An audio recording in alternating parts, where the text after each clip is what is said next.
ولا يحسبن الذين يبخلون بما آتاهم الله من فضله هو خير لهم بل هو شر لهم سيطوقون ما بخلوا به يوم القيامة ولله ميراث السماوات والأرض والله بما تعملون خبير. لقد سمع الله قول الذين قالوا إن الله فقير ونحن أغنياء سنكتب ما قالوا وقتلهم الأنبياء بغير حق ونقول ذوقوا عذاب الحريق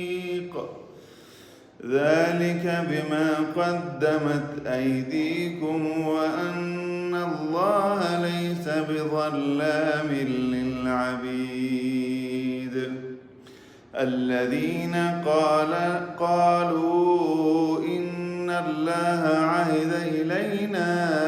ألا نؤمن لرسول حتى يأتينا بقربان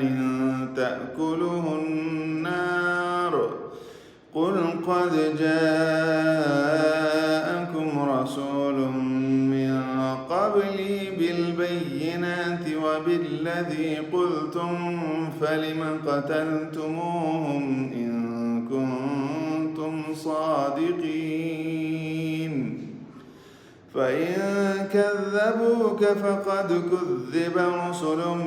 من قبلك جاءوا بالبينات والزبر والكتاب المنير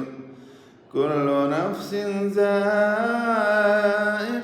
الموت وإنما توفون أجوركم يوم القيامة فمن زحزح عن النار وأدخل الجنة فقد فاز وما الحياة الدنيا إلا متاع